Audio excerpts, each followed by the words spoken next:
antes que todo, quería agradecer, en primer lugar, pues, a mis lectores por estar aquí, también a la doctora, Claudia, que se está conectando una hora un poquito desvelada desde Barcelona, pero pues bueno, aquí estamos todos y quería agradecer obviamente el tiempo que le han dedicado a la revisión de mi trabajo y pues el estar aquí presentes para la defensa, también, bueno, a mi esposa que está aquí, y a los que me están viendo, pues de donde me estén viendo. Bueno, empezamos. El título de la tesis, como ya lo mencionó la doctora Inés, es Ciudad Perdida, fractura metabólica y agroecología urbana en la área metropolitana de Guadalajara, y desde el título de la tesis quise enfatizar la parte de la ciudad y ciudad perdida como un concepto que me pareció interesante abordar en el sentido de la ciudad perdida, generalmente, bueno, puede ser como tiene la doble concepción de ser como una ciudad mitológica que ya no existe, el Atlantis, el Dorado y demás ciudades que se encuentran en la mitología, pero también la cuestión es si el cuestionamiento es si la ciudad que tenemos o la ciudad que vivimos es una ciudad realmente que ya se ha perdido en el contexto en el que nos encontramos de fractura metabólica que voy a abordar más adelante. El planteamiento general que tuve en la tesis fue partir del contexto de fractura metabólica para entender de qué manera las personas que están las personas con las que trabajé, con las que hice este estudio, la viven de manera cotidiana. Utilicé este concepto de vivencias cotidianas de la fractura metabólica como el punto de partida para entender de qué manera a partir de estas vivencias que vienen descritos en el siguiente nivel que puse aquí, es que son alimentos dañinos, violencia, hacinamiento y pobreza. Obviamente estos son como un pequeño, pues sí, un resumen o una síntesis muy corta de las vivencias que tienen la fractura metabólica, de las vivencias de las personas en la fractura metabólica, pero también son las que a mí me ayudaron a entender, o a partir de eso, entender, bueno, tenemos la fractura metabólica como una problemática que ahorita abordo un poquito más adelante, que genera estas problemáticas que viven las personas. ¿Y qué es lo que generan las personas? Bueno, obviamente pues hay múltiples vulneraciones que viven las personas partiendo de la fractura metabólica, y y en el caso de las personas con las que yo trabajé, que son los huertos urbanos, las llevan a estas que llamé acciones de rechazo a la fractura metabólica, que en el caso específico de mi trabajo fue lo que los llevó a la creación o participación de las personas en huertos urbanos. Es decir, tenemos pues sí, como esta un poco una cadena que le quise estructurar de esta manera. Tenemos en primer lugar unas vivencias que generan una serie de situaciones que vienen enlistadas ahí, que generan estas acciones de rechazo, que son la creación o participación en huertos, y el siguiente nivel que es de qué manera los diferentes huertos urbanos en los que se integran las personas se articulan en redes de acción colectiva. Es decir, no solamente son los huertos en los que están participando las personas, sino también a partir de esos huertos como ellos y ellas van integrándose con otros huertos urbanos dentro del área metropolitana de Guadalajara, que son los con los que trabajé, pero también las redes de acción colectiva van mucho más allá de las redes de huertos. No hay redes de guardianes de semillas, hay redes de educadores ambientales, hay redes de protecciones a protecciones barriales. O sea, hay múltiples redes en las que se empiezan a articular primero los huertos como colectivos, pero también las mismas personas dentro de los huertos pueden o de hecho se integran a diferentes redes, ¿no? Este fue el planteamiento general. ¿Y cuál fue la aproximación metodológica? En primer lugar, partió de una investigación-acción participativa, entendiendo el rol que yo tuve como investigador, que no fue no fue un rol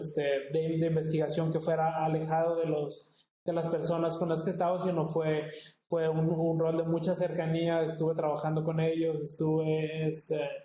participando con ellos en los tequios en los que se organizaban, estuve trabajando con ellos en reuniones y demás. Entonces el marco que vi como más apropiado fue esta investigación acción participativa también, no solo para entender el nivel de integración que yo tuve con los compañeros y compañeras de la red, sino para también yo mismo tener este proceso de reflexión constante de cuál es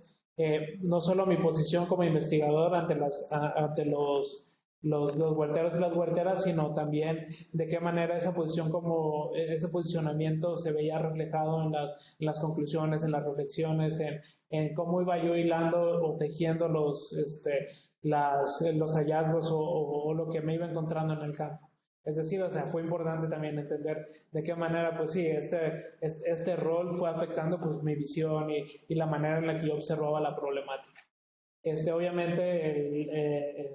como el método principal de la investigación fue el realizar una etnografía, pero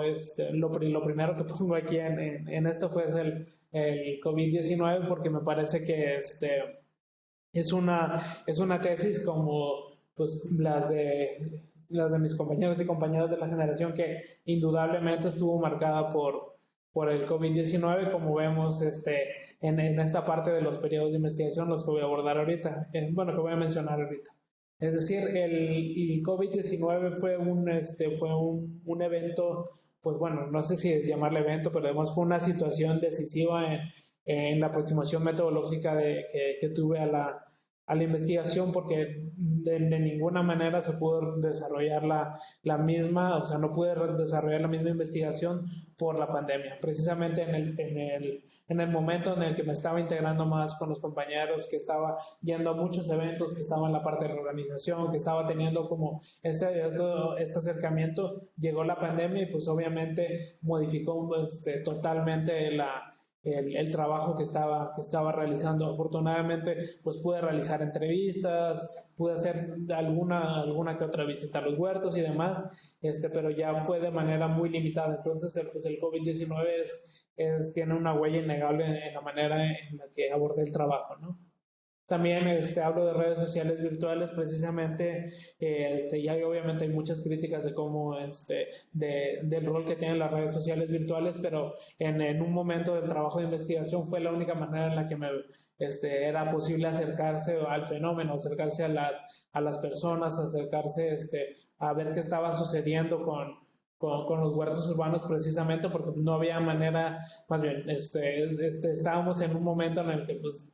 básicamente era decir, no, pues te vas a morir si sales, ¿no? Y ves a otra persona, ¿no? Otra persona que no conoces, otra persona que no sea de tu círculo familiar, ¿no? Entonces, pues a través de las redes sociales virtuales, pues fue el contacto que tuve, pero también fueron, parte del análisis que realicé. El trabajo que hice fue con 9 huertos, de la red de agricultura urbana de la zona metropolitana de Guadalajara, o sea, ese es el nombre que lleva la red huertera con la que trabajé y dentro de esa red fueron 9 huertos. Ahorita en la siguiente diapositiva los vemos a detalle. Fueron 2 periodos de investigación. El primero fue de mayo a julio de 2019, que fue un periodo muchísimo más exploratorio como tal. Fue la primera vez que me acerqué, de hecho todavía no tenía definido que iban a ser huertos urbanos, entonces fue en ese primer periodo que me empecé a acercar a estas iniciativas. Estuve trabajando con ferias de productores, o sea, viendo varias iniciativas no iguales, pero similares o en el mismo tenor, hasta que asistí a un tequio de la red de agricultura urbana, que fue a partir del cual decidí que iba a trabajar con ellos y empecé a integrarme a otros eventos y demás. Y ya en el segundo periodo que les había comentado, que fue de enero a agosto de 2020, pues fue durante ese periodo que iba a ser el periodo fuerte de investigación. Pues como sabemos, el 18 de marzo de 2020 fue que empezó el confinamiento. Entonces, del 18 de marzo a finales de agosto, pues el trabajo que realizó fue en su mayor parte virtual, y todas las entrevistas que realicé, a excepción de, me parece, 1 o 2, fueron ya sea por teléfono, fueron por Zoom, fueron por Skype, porque pues precisamente no podía, pues no había manera de reunirnos de manera presencial, y pues ni siquiera era como lo que estaban aconsejando las autoridades en ese momento, ¿no? Digo, ahorita es interesante también entender esto, lo que pasó, porque a 3 años de esto, pues sí, hay veces que hasta se siente muy lejano, como, bueno, al menos así lo siento yo, siento muy lejano como ese periodo de confinamiento, pero pues obviamente no, en el contexto de la tesis, pues sí, sí fue muy disruptivo. Los huertos urbanos con los que estuve trabajando son 9 huertos. Que había mencionado que el número son 9 huertos. Ahí tenemos un pequeño mapa que los ubica, es para ubicarlos un poco en la ciudad. Son los 9 huertos con los que trabajé. De manera, pues sí, no extraña, pero pues sí, es algo que sucede y que también es algo que abordé en el trabajo de la investigación, el huerto número 4 del Instituto OMAT, y me parece que el huerto número 9, el colectivo Manantial, ya no está, o sea, ya no existe. No existe, el huerto del Instituto OMAT estaba en un terreno privado, y la persona que era dueña del terreno pues ya se los pidió básicamente. Entonces es un huerto, y lo reflexiono un poco en la tesis, que se encuentra sobre Avenida Periférico, muy cerca de López Mateos. Entonces digamos que el terreno, el valor que tiene la tierra, y que también es otra de las reflexiones que tenemos, que tengo más bien en la tesis, pues es un valor muy muy alto por metro cuadrado. Entonces, bueno, hubo un momento en que les pidieron el terreno y ya no pudo continuar. Igual el de colectivo Manantial es el terreno del mercado orgánico, que ahí fue que está envuelto en estos temas políticos, porque el mercado orgánico es una construcción hecha o financiada por el municipio.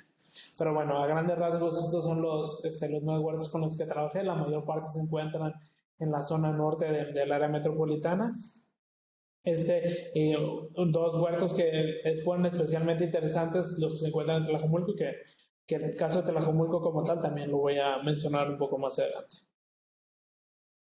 El abordaje teórico de la tesis partió como ya había mencionado, de la fractura metabólica, y para mí la fractura metabólica fue como este hilo conductor, o como esta columna vertebral de toda la investigación, porque precisamente, bueno, el marco de fractura metabólica habla del metabolismo como la relación que tienen las personas con la naturaleza a través del trabajo que realizan en ella, el trabajo entendido la manera en la que modifican o apropian la naturaleza para subsistir. Obviamente las formas en las que se organiza socialmente esta apropiación de los recursos pues se van modificando, son contingentes de manera histórica, y actualmente pues tenemos en la etapa del capitalismo tardío o capitaloceno, como también lo menciono en la tesis, que donde tenemos esta fractura en ese metabolismo, que quiere decir o se maneja pues que la manera en la que estamos apropiando estos recursos ya no es conducente a la vida en la Tierra, por así decirlo, y que esto obviamente nos lleva a las discusiones de los temas ambientales, del calentamiento global, la acidificación de los océanos, de las sequías, la falta de nutrientes en el suelo. O sea, todo este tipo de problemáticas ambientales están envueltas como en esta parte de la fractura metabólica, o en este rompimiento que existe entre el sistema económico-político del capitalismo y cómo se están apropiando los recursos naturales. Y esto me permitió partir de este gran rompimiento para entenderlo en algunos de los aspectos específicos en los que yo estuve observando durante la investigación. En primer lugar, bueno, está el régimen agroalimentario, que también, obviamente, digamos que para mí fue muy evidente entender esta relación es muy cercana entre de qué manera el régimen agroalimentario habla de cómo nos estamos organizando para la producción de alimentos, y pues obviamente tiene diferentes etapas. En esta teoría maneja diferentes etapas. Actualmente estamos en la etapa neoliberal del régimen agroalimentario, que obviamente está muy directamente relacionada con esta fractura metabólica y con este capitalismo, que es el que rige pues cómo la producción de alimentos, ¿no? De ahí tenemos el proceso de urbanización también como otro de los grandes ejes, que parte igual de la fractura metabólica, de este rompimiento, pero aterrizado a cómo está a cómo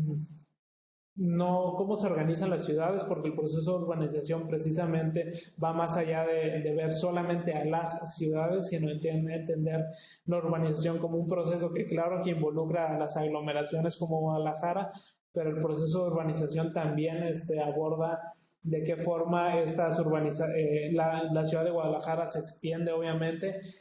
mucho más allá de sus fronteras cercanas por todos los recursos que requiere, por la importación de alimentos, por o sea, todo lo que fluye a la ciudad y desde la ciudad, los flujos de personas que llegan a trabajar, que obviamente no todas son de Guadalajara, ya pues, de los municipios cercanos, o sea, toda esta urbanización no se entiende solamente como una frontera más o menos definida de Guadalajara, sino se extiende a los espacios en los que están siendo afectados por la urbanización y en ese sentido pues el planteamiento que se hace es que el proceso de urbanización es un proceso que es global y que es difícil que una población no esté afectada por el proceso de urbanización, si bien obviamente no todas las poblaciones son urbanas.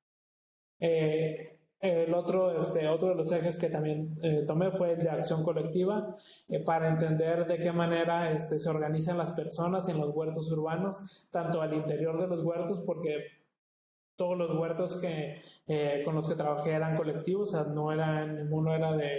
el único que podría ser menos colectivizado, por así decirlo, es el huerto Palomas, que es un huerto familiar, más familiar, o sea, son vecinos, es una familia, pero de cualquier manera, pues sí, eso es un huerto que se mantiene de manera colectiva, ¿no? Pero es un colectivo familiar. Entonces, a través de, primero me sirvió la acción colectiva para entender la organización al interior de los huertos, pero también especialmente de qué manera estos huertos, como ya lo mencioné antes, buscan estas conexiones en redes para hacer acciones colectivas que van más allá de su mismo huerto, ¿no? Obviamente, el ejemplo más grande que veremos más adelante son los tequios, pero también hay otro tipo de ferias, otro tipo de iniciativas que parten de la acción colectiva. El siguiente, y por último, el otro de los ejes, obviamente hay muchos más conceptos y además que abordé en la tesis, pero también el de vida urbana para mí fue muy importante porque el concepto de vida urbana habla o entiende de qué manera las personas están buscando maneras diferentes de apropiar y ocupar el espacio en lo urbano, no solo en los términos en los que se marcan actualmente en el capitalismo, de entender al espacio urbano mercantilizado y entender que para existir en el espacio urbano es necesario, por ejemplo, el consumo, por eso se reduce la cantidad de espacios públicos en los que pueden estar las personas sin consumir, llámese parques públicos, bibliotecas, este tipo de plazas y demás espacios urbanos en los que digamos, se puede estar conviviendo sin consumir, están desapareciendo, pero ante esto tenemos este concepto de vida urbana que busca entender cómo las personas construyen su vida urbana en estos espacios en los que no deben estar marcados o regidos por esta mercantilización del espacio, ¿no? Y la vida urbana obviamente me sirvió a mí para entender de qué manera las personas al crear los huertos están buscando crear o mantener o promover estos espacios donde se pueda dar esta vida urbana que está separada, digamos, de esta lógica del capital. Me voy a los hallazgos, voy a hablar, está un poco ordenada esta parte de la presentación de acuerdo a los capítulos. Empecé hablando de fractura metabólica de la ciudad y obviamente de cómo fue o cómo se dio el desarrollo urbano, partiendo de que la fractura metabólica se encuentra presente desde la misma creación o fundación de la ciudad, ¿no? Y obviamente lo retomé de manera muy somera la parte de el pasado pues, colonial o independiente de la ciudad y más bien entender a partir del siglo XX cómo fue que se fue estructurando la ciudad.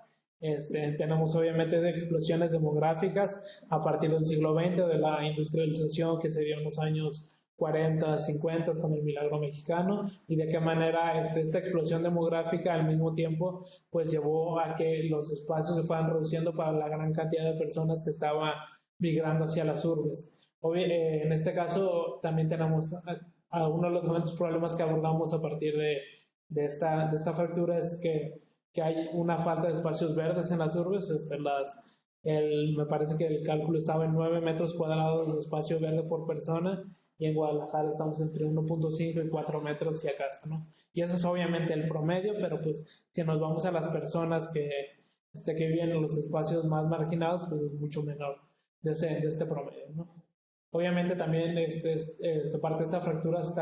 está vista en la marginación en los espacios urbanos particularmente, y hablo mucho del caso de Tlajomulco en la tesis porque me parece que es uno de los casos más emblemáticos de este tipo de descomposición que existe a partir de esta fractura y cómo se expresa en la ciudad de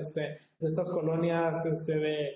5, 10, 15, 20 mil habitantes que tienen 3 escuelas, que les dan agua por tandeos, que se pasan a veces días o semanas sin agua, que tienen que hacer bloqueos para que les den el servicio. O sea, ese tipo de cosas que son cómo se expresa la fractura en la ciudad, ¿no? Pobreza alimentaria, obviamente, porque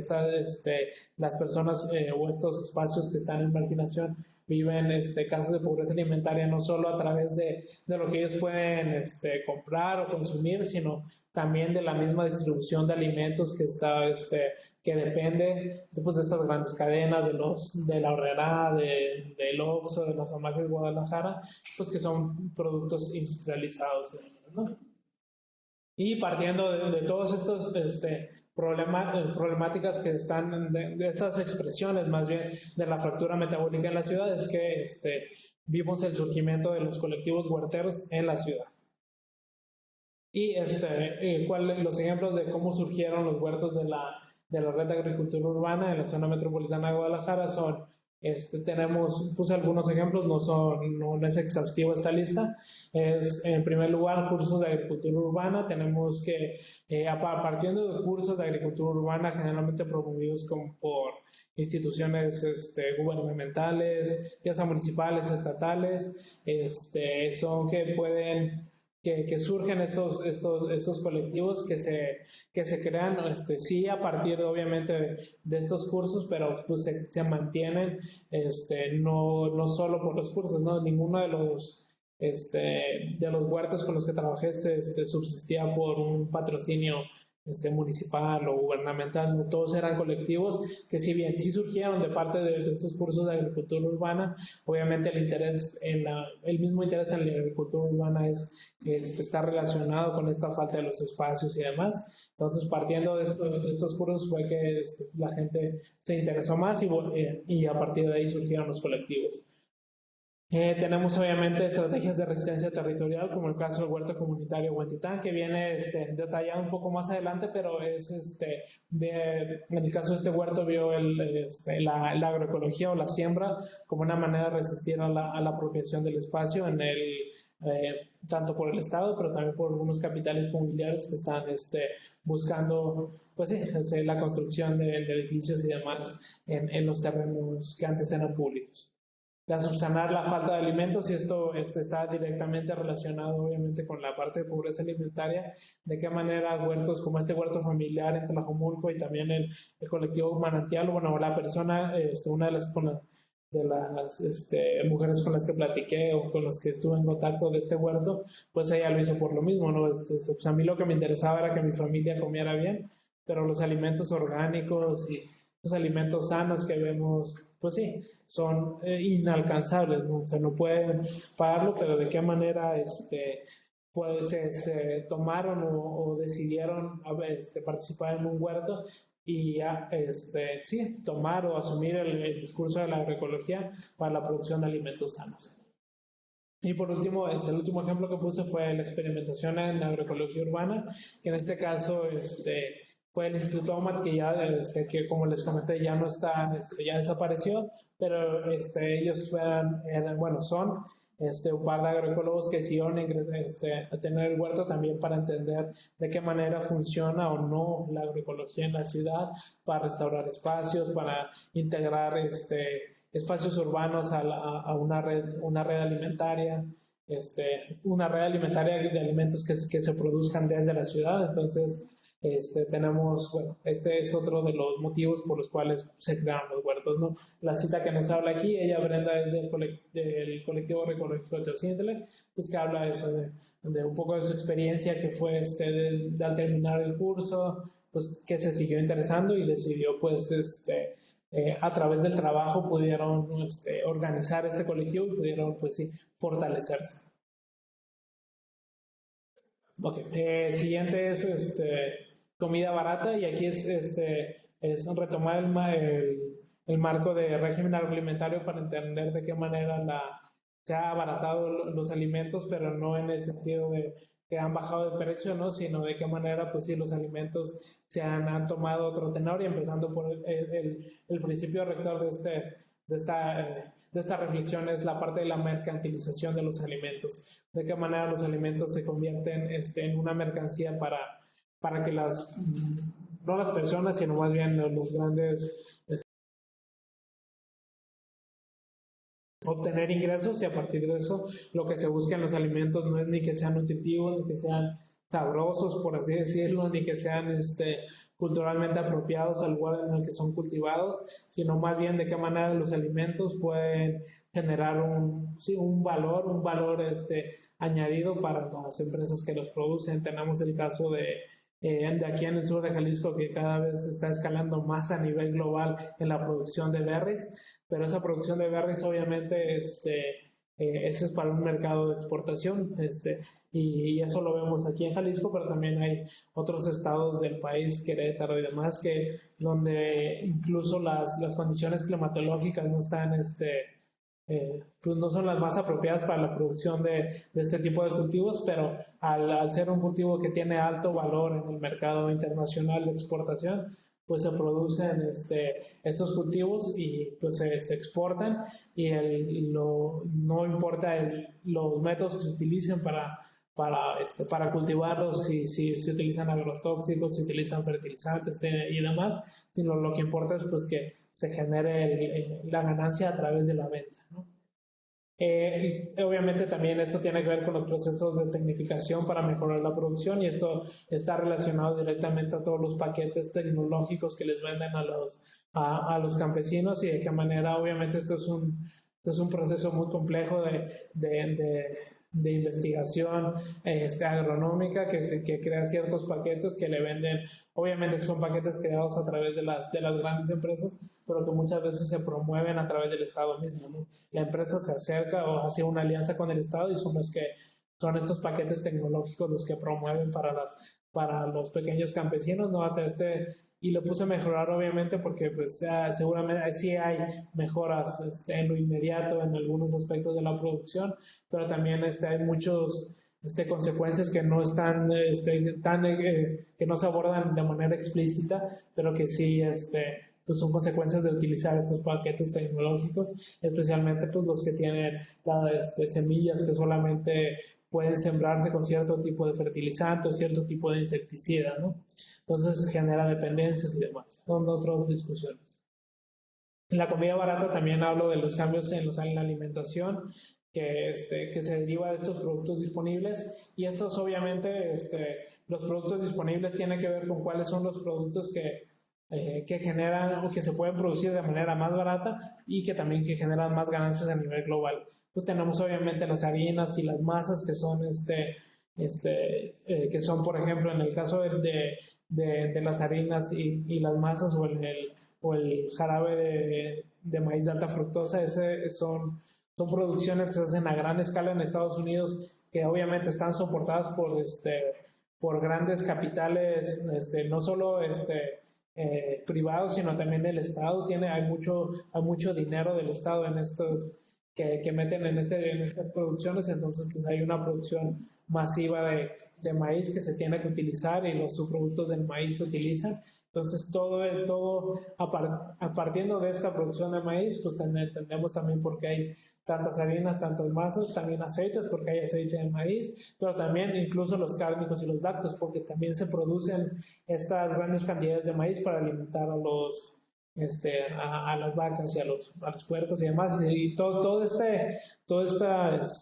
sobreproducción de este tipo de productos tiene un impacto pues en qué alimentos están disponibles, es decir, cuáles son los alimentos que se están promoviendo a nivel global, y obviamente como son los que producen más, son los más baratos, son los que empiezan a consumir más las personas. Más harinas, más masas, más aceites, más cárnicos, más lácteos, y se desplazan otro tipo de alimentos en favor de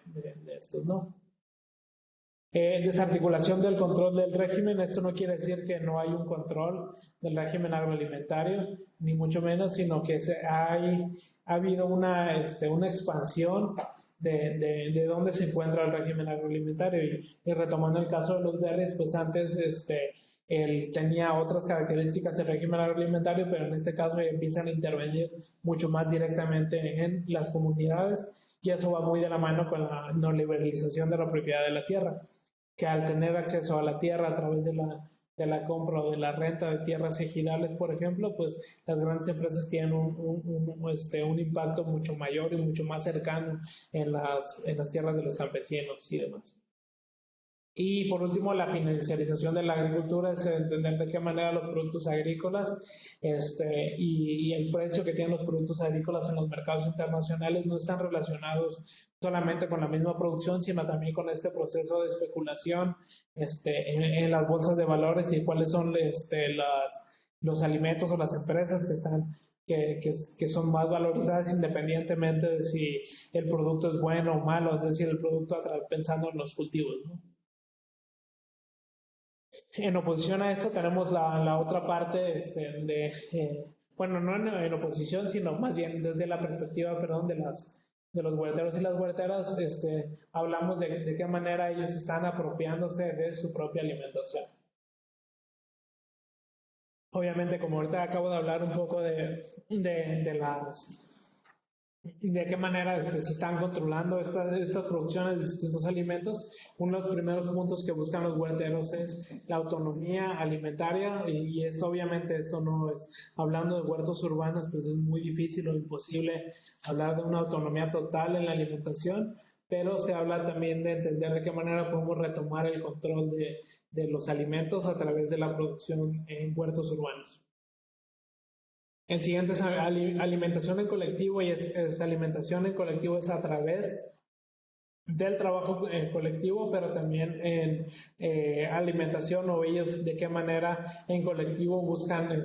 alimentarse para la fiesta y demás. Esto también es entender que la alimentación desde la perspectiva huertera no solamente está relacionada pues, con trabajo, con producción, sino también es fiesta, también es relajo, también es platicar, también es convivir alrededor de los alimentos, que también es nuevamente entender a los alimentos desde la perspectiva en que son culturalmente apropiados, en las que ellos los retoman y los apropian, sí, porque para el momento de la fiesta, pero también está relacionado con que ellos mismos lo produjeron, quieren compartirlos, y se crean como estos eventos donde se comparte, donde todo el mundo, bueno, pues todas las personas que participan están conviviendo alrededor de los alimentos. El otro tema, que es un tema muy, muy grande, pues, pero muy resumido, lo voy a mencionar, es la alimentación y género, y de qué manera, pues, obviamente, las huerteras, en este caso, son las que toman un rol decisivo en cómo son llevados los huertos, y de qué manera, obviamente, la alimentación siempre ha estado muy relacionada con el tema de género, por los mismos roles que se supone deben tener las mujeres como pues, las cuidadoras, las que alimentan a las personas, a los papás, en su círculo familiar, con las encargadas de cocinar, de que siempre hay alimentos, independientemente de si tienen o no, si hay el recurso o no para la compra de los alimentos. Y en este caso, partiendo de estos roles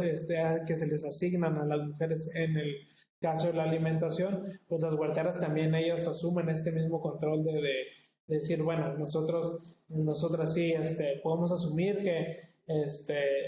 somos, o sea, que nos encargamos de la alimentación, por así decirlo, pero más bien ellos buscan ven en la alimentación y en la producción de alimentos una manera de emancipación, que es un poco la cita que viene ahí de una compañera que entiende de qué manera, pues sí, las mujeres confiando en sus conocimientos, y buscando estas maneras de ellas mismas de producir, pues buscan de cierta manera emanciparse del control que tienen, y especialmente en espacios vulnerables, pues que es mucho más agravado este problema del control que tienen sobre las mujeres y la alimentación.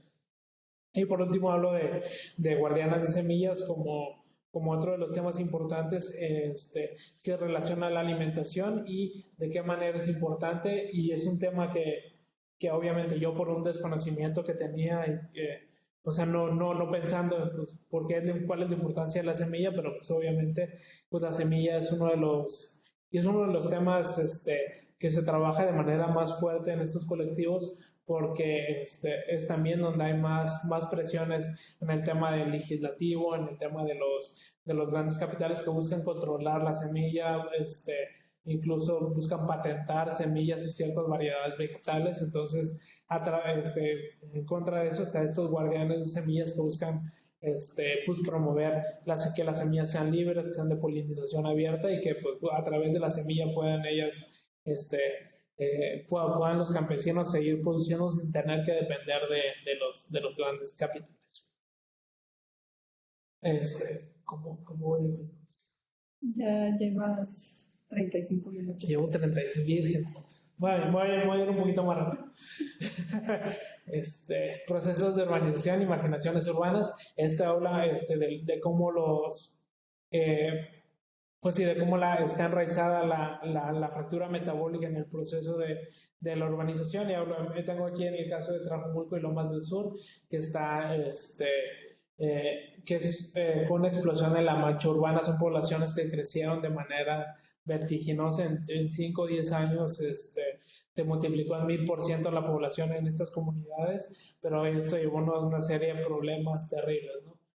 Tenemos abandono de vivienda como uno de los grandes problemas, y esta es la foto desde uno de los huertos en Lomas del Sur, y me decía la señora, estas casas se ven bien bonitas, pero están todas abandonadas, están todas vandalizadas, y esto lleva a otros problemas, ¿no? Estas casas hay fosas comunes, son lugares donde se vende la droga, donde se corren mucho, o sea, son lugares muy complicados y de mucha violencia, ¿no? Que están insertados en estas comunidades.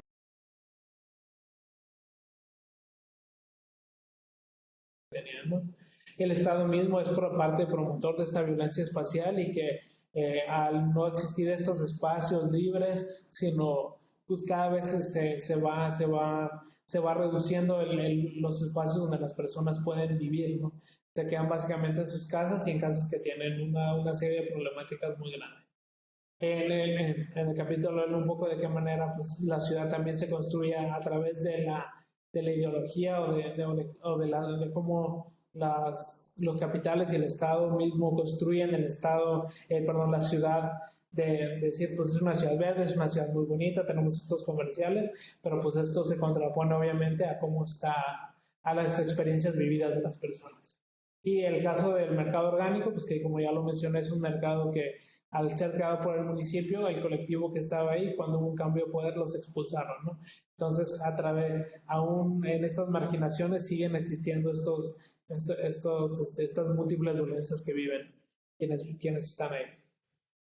Y en este contexto de degradación urbana, pues tenemos a los huertos que están en un proceso de resistencia, pero que también de restauración de los espacios, y restauración en el sentido de son espacios que tienen, donde estaban los huertos que estaban en basureros, que estaban en lugares pues que estaban desechados, por así decirlo. Ellos se encargan de restaurarlos, lo que lleva una revalorización de los espacios, pero esto obviamente es revalorización para ellos en el sentido de que les dan otro valor al apropiarse de ellos, pero también vuelven a hablar de revalorización, es que vuelven a tomar un valor en el mercado inmobiliario, ¿no? Eso es lo que pasó con el Instituto Oma. Era un espacio de basura, había coches, había desechos de construcción, se limpió el espacio, lo trabajaron por muchos años y pues tomó otro valor, y entonces en un momento dado, pues muchas gracias, y lo vamos a retomar y lo vamos a vender. Huertos y vida urbana, lo voy a mencionar muy rápidamente también para no clavarme mucho aquí. En este capítulo abordé de qué manera hay una multiplicidad de usos de los huertos urbanos. Tenemos, en primer lugar, la resistencia territorial. Lo mencioné un poco antes, el caso del huerto comunitario Huentitán, pero esa comunidad es uno de los casos importantes de qué manera se utiliza la agricultura como la resistencia, porque también este es un espacio que tiene más de 20 años que se ha intentado alzar varios proyectos ahí. Distrito Iconi es un proyecto de casas y tiendas y demás que busca apropiar, pero también las fiestas de octubre es un caso con mucha historia en este sentido. Los huertos como espacios de acción política, hay esta tiene dos vertientes. Por un lado, las personas que participan en el huerto al quedarse en colectivos llevan un proceso de formación política, de entender cuál es su accionar como personas en el huerto, pero también se politizan porque al participar en el huerto viven una serie de problemáticas como desencuentros con el Estado, también buscan o viven también problemas o entienden más bien cuál es el régimen agroalimentario y cómo funciona y la producción de alimentos, y a partir de eso se politizan. Y obviamente este último es los huertos que han sido espacios de escape y refugio, que ya lo había mencionado antes un poco, de la vida urbana, de qué manera los huertos son lugares donde puede haber fiestas, donde hay convivencias, donde se refugian de las violencias, específicamente comunidades como las de Tlajomulco. Y en el caso del COVID-19 eran espacios donde no había o no entraba la enfermedad, por así decirlo. En ese sentido, pues hablar de huertos son como construyen la vida urbana, que son estos múltiples usos de los espacios, son espacios seguros para ellos y ellas, tienen un acceso a la tierra que no tienen de otra manera, y de esta manera hacen una ocupación colectiva del espacio. Ante esta individualización de los espacios privados que tenemos en la ciudad capitalista, pues los huertos urbanos son esta manera de ocupar colectivamente el espacio. Ya por último, tenemos los huertos y la acción colectiva, que son ya lo mencioné un poco, entonces no me voy a detener mucho. Son de qué manera los huertos se organizan en redes. Tenemos en primer lugar la red con la que trabajé, que es la de agricultura urbana, que su principal actividad es el tequio, que son ellos se van rolando cada mes para ir a trabajar a uno de los espacios. Y el tequio es muy importante para la red porque en el tiempo en el que yo estuve de la pandemia, que no se pudieron realizar los tequios, fue cuando se apagó la acción de la red, precisamente por la importancia que tiene esta actividad para organizarlos o para articularlos a ellos como red. Y también abordé la parte de la comunicación a través de un boletín que sacan ellos, pero también de sus páginas de Facebook y de los grupos de WhatsApp en los que estuve participando. En ese sentido, al hablar de huertos y acción colectiva, me parece que es importante hablar tanto del trabajo colectivo y de la reciprocidad que existe en los huertos. El uso de las redes virtuales es muy importante, pero que también debemos cuestionarlo y entender, bueno, si sirven, no sirven, en qué momento, cuando solo se dependía de las redes virtuales, si funcionaron o no, y en este caso pues no fueron tan articuladoras de la acción colectiva, porque sí la red se apagó, pero más bien debemos entender esto como estas conexiones y desconexiones que hubieron durante la pandemia, y más bien la reflexión que hago en este caso es de qué manera los tejios y los huertos territorializan una lucha, y que me parece que fue importante para entender por qué ahorita, después de la pandemia, después de todo esto que sucedió, los huertos siguen funcionando, y es precisamente porque tienen un espacio, un territorio por el cual los organizan. Pues a las conclusiones, los voy a mencionar muy rápidamente, que la fractura metabólica está enraizada en la estructuración de Guadalajara como ciudad. O sea, no podemos entender la ciudad de Guadalajara si no entendemos de qué manera ha sido estructurada a través de la fractura metabólica, que el régimen agroalimentario es casi omnipresente, obviamente, que existe una constante construcción, destrucción y expansión del espacio urbano, como vimos en casos como el de Tlajomulco, y que los huertos al